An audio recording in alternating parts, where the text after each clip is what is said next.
We learn to live and live to learn in what has turned out to be an unprecedented situation, an unprecedented pandemic. With history being written across the geography of Mother Earth, and a minor virus has created a major catastrophe, making each and every one of us rethink, reboot, reset, reformat, rewind before we rebuild a new future, a new normal. The only thing constant, they say, in life is change. The only thing consistent and certain in a pandemic is uncertainty. While all progress necessitates change, all change does not lead to progress. And that's perhaps the reason why we all need to come together, particularly in the world of education, to discuss, debate, create opinions, views, news, and analysis to understand the new challenges, find out and evaluate the new solutions, and create the new opportunities. And that's exactly what we do at edumate.tv in our series called The Candid COVID Classroom, which is brought to you by Education, an organization that looks at education ahead. And I must say with great pride, it's powered by one of India's better universities, the IMS at Ghaziabad. As always, in our webinar, we have a huge list of very credible luminaries in the field of education and beyond. Let's take a look at who our special guests and speakers are.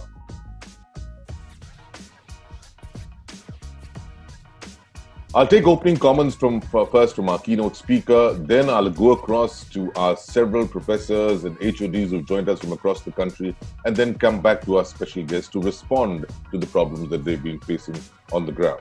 First, let's go across to our special keynote speaker for today, Professor Alok Pandey, to open the environment, and let us know his thoughts on digital India. The fact that, India is a country of 140 crore people. The another astounding fact today is that more than 120 crore of these people have a digital ID, which we call Aadhaar. It's a biometric ID where efforts have been put in to enroll almost every citizen with this particular framework.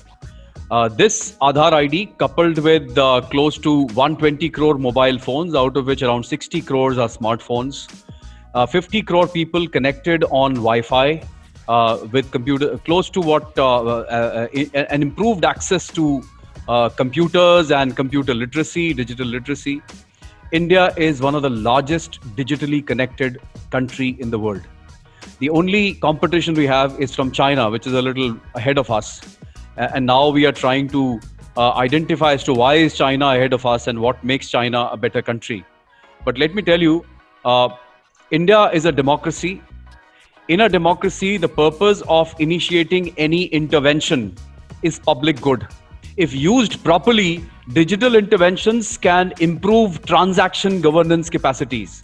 It can make our decisions transparent. It can ensure that consistent decisions are taken, and it can ensure that a wide population can be reached. However, there is a downside. If not used clearly, it has severe cyber threat. And if you do not have adequate cyber support system, and if you do not have cyber security system, the entire country would come to a standstill. Digital India, if I go with my concern, it's basically about empowering. And whenever we are talking about empowerment, it is always useful. But the thing is how we should go about it. I mean, you might have seen the various examples. Since 4 months, you all are working on a digital platform, say it a Paytm or Jio or healthcare industry or architecture or education industry. Everyone is working on a digital platform. So we are lucky enough. We are working for growth. We are talking about the growth aspect also. As far as education industry concerned, I have devoted my 18 years in education. So I'll be touching with that part also. A lot of discussions are over there, discussion between schools and colleges and the parents. and the other industries as well, everyone says that students are giving more over time on these sources. But what my concern is how much quality time they are giving to these sources. So, for example, I'll be taking a name of few things over here. Schools are running the classes online. That's very good. We want to go for it. As I'm from St. Francis Degree College, Hyderabad. Like actually, we are one of the premium institutions in the Twin Cities of Hyderabad, where we have started initiative online classes, admissions, and counselings for the current and the future students. The experience thus far has been that of learning curve. Challenges have been many, right from connectivity to IT infrastructure to health issues of students and the faculty, not get to virtual learning, teaching and monitoring quality education, etc. Actually, to just name them, actually we can just say the journey has just begun. But if you just look at the online classes, whatever, the enabling technology is only as good as the teacher and the ability of the student to grasp the new techniques of teaching. Some of the teachers felt that actually more children are responsive and active when this particular online classes are going on. But some of the teachers disagreed, saying that they are not that active or responsive, right? But as the teachers, we do find the absence of blackboard, disadvantage, and the network connectivity a constant problem. We miss the clarity of that blackboard gives us. We are kind of making to do with the virtual whiteboard on the Google Meet. Usually we like to put the things on them so that the students will be more access towards it. This is the greatest opportunity that we are learning on, moving from a physical classroom to a virtual classroom. But then yes, there are lots of innovations to the virtual classrooms. If I say about the digital etiquette that we need to have the serious issue of the security of our own data that has been there on the digital platforms whenever we go on for the Zoom class or the Google Meet or whatever mode that we use. And definitely there are issues of the kind of interactions that we have been missing when we have a face-to-face interaction with our students. Now, you can never substitute that face-to-face interaction that you are having with a student with the online platform. And at times you would see that there are serious internet issues which are being faced by the students. There may be internet issues with the faculties as well, but then we all are moving, carrying on ourselves to sustain in this kind of a pandemic time and ensure that the learning process moves on. I want to say that digitalization is the new life that we have moving forward, and this is the new life that I think we have to survive and in the coming years as well. As I can see in the data that the India digitalization has been increasing, and the people that who are using digitalization or in internet has been increased by 23% between 2019 and 2020. And even in the social media, that has been increased by 130 million people have joined social media. That is 48% between April 2019 to 2020. So we can say that digitalization is a new thing, and we cannot just say that okay, this is having a good, bad impact in our health. Digital conception in recent times is a lifeline for the people, not only in India, but for it is globally used tools for children to all people. Education, all education systems, banking systems, industry, agriculture, government activities, all are related to digital devices. And just to highlight this, do you know that the latest KPMG report says that India's online education market is set to grow to close $2 billion with close to 10 million users by 2020, and that's a report by KPMG, which we obviously strongly believe and vouch by. So that's definitely a very strong impact in this whole market of, if you're talking of upskilling, of creating technological environments, and so many of private players, as you also, Chetan, just when in your opening note mentioned about. Entrepreneurship is another one beautiful aspect that COVID-19 and EduTech and through EduMate that we are bringing to the platter today on the table and sharing with the world. So reskilling and online certification, interestingly, is one of the largest category today, and it is close to 100 million USD.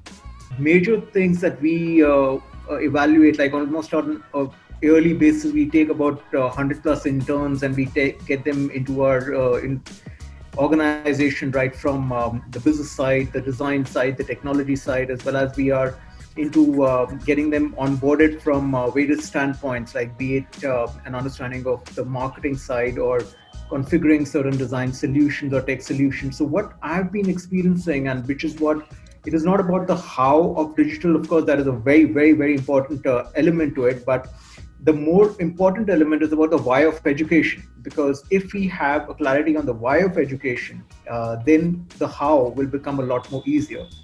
So now, if you look at what has been happening in the past, there have been certain constraints, and which is what made education the way it was supposed to be. Like, so if we go back to a few earlier times, then education used to be more about creating workforce of a certain kind for a certain industry. Now the construct of the industry itself is changing, and changing significantly on an ongoing basis, on a daily basis, and which is why it becomes even more important that not just the configuration of the education and the way it is being provided changes, but it also changes the way people are being mentored or guided into their life. Because education is not just supposed to be giving certificates or degrees, but it's supposed to be making the professionals of tomorrow and enabling livelihoods and ensuring that people who are coming to a particular industry, they come with the right levels of clarity, passion, and skills. Just to give a little bit of insight, I have always worked online. It's been 22 years now. And I've always done all my work online. And luckily, I've been able to envision the changes that have come through. And I've been able to make use of the changes in terms of the opportunities and the kind of ecosystem that I have built for a person to go from a blog to a book, right? I see the same thing now happening with education as well. Personally, I have done a lot of my education online also. Right now, I think there are many layers to it when it comes to cracking open these opportunities. And a lot of people have made a lot of great points about how there are many opportunities, especially the chance to upskill and to learn and unlearn and to make this new reality a part of the new normal. Coronavirus and subsequent lockdown have increased use of digital platform, and the digital adoption rate have been increased suddenly during this lockdown, even if it is surpassed over 6 years. During this, people have used many applications and digital infrastructure for every need, like payment, DBT from government, grocery, food, and even if for upskilling the education, that is for 24/7. So after pandemic, this may be irreversible. There may be irreversible shift in behavior where digital platform might be the first choice. So we've heard a lot of the ground challenges from all our guests from across the country, the professors of the various colleges and institutes, and their ground experiences. We've heard the industry voices as where is the gap that is required, for their inflow of students. We've also heard the opportunities in the industry going forward. Now we need the bridge to fill this gap between the ground problems which are being experienced by the professors to the bridge that will be provided by the universities to ensure that we have the correct ready-made product, the relevant product, the responsible product, the responsive product, which will be made available to industry at large. And that's where the role of IMS Ghaziabad comes in. Let's take a quick break and hear from each of our team members of IMS Ghaziabad as to how you're transforming education at the higher level to ensure relevance, responsibility, and responsiveness in just a moment.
And now it's time to hear those very important voices that are bridging these needs and are working very hard and tirelessly in their endeavor to fulfill the need gaps. Very critical in making us ensure that this country reaps all benefits of the demographic dividend, as well as overcomes the challenges which could be posed by a very sinister digital divide. Let's go across now to Professor Tapan Kumar Nayak, Dean Academics at IMS Ghaziabad, for his insights into what he's heard so far and how it's being mitigated at this great university. It is basically a change management which you have to look at. We see in every aspect there are three concepts. We call it: one, that we see the change; second, that we forecast the change; and third, that we implement the change.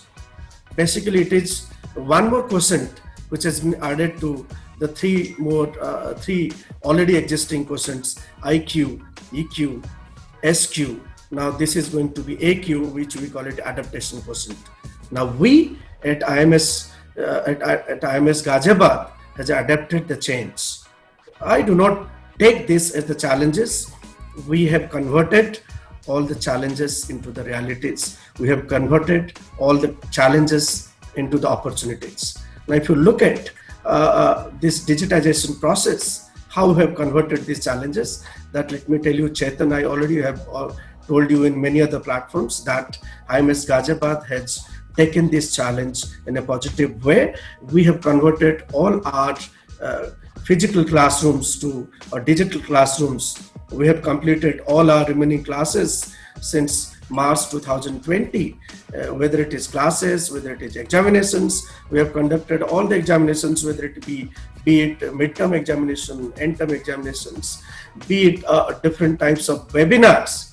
Let me tell you, reassure you, once again, reconfirm you that we have conducted almost 37 webinars so far for all the stakeholders, be it our students, faculties, or aspiring students, or any other people. We have also conducted one online international conference and 4 have to go, 4 have to online. And let me tell you other things, that yes, you can see that these class platforms are going to create a challenge, but let me tell you that we have talked to our students, we have talked to our faculty members, that these challenges need to be converted into the opportunities. So in terms of the digitalization and digitization, the world of finance and banking has been very, very proactive. And, most of the speakers, if I listen to them, one concern was voiced, I think, uniformly across, was how to reach out to people at the lower strata of the society. So in finance, the digitalization and digitization is actually making it possible. I'll give you one very good example. So if you want a loan and you approach a traditional bank for a loan, so a bank has a template for giving you a loan, and you need to provide certain information and data about you. Without that information, a bank does not consider you worthy of receiving a loan. Now, that information may relate to having a permanent residence address. That information may relate to having a prior credit history. That information may relate to having a particular document, and so many things. Now, what this actually does is, on one hand, it is enabling the bank to go systematically about lending business. On the other hand, in a country like India, the vast for the bottom of the pyramid strata, that gets left out, because they do not have the necessary wherewithal and documentation and necessary credit history and financial history to approach formal financial system. So the new digital platforms which have recently come up, they are utilizing a very unique artificial intelligence based method of arriving at a credit decision. So they look at the non-financial behavior of a person and thereby forecast what will be his financial behavior. Frankly, I'll agree to the point of the different panelists who spoke that it is actually not new normal. This is, the changes are happening. Why I keep on stressing that, we get cozy with the whatever circumstances we have or whatever situations we have. We don't want to come out of that. We want to stay in that comfort zone. And this kind of situation asks us, in fact, forces us to come out of our comfort zone. The people are sensitized, everybody at home is sensitized, students are sensitized. We have been taking online classes. Ma'am was also saying that the same thing. Yes, sir. So, and we are organizing online placement drives as well. So we have already organized one placement drive earlier during lockdown, and maybe in the coming days we are organizing placement drives as well for our students. There are two things. One is called digitalization. One is called digitization. Digitalization often is when you convert your processes to digital, and what we have done during lockdown is that everybody has been forced to digitalize. If you look at digitalization processes, they are on since 1986 when we first started our processes with the railway reservation systems.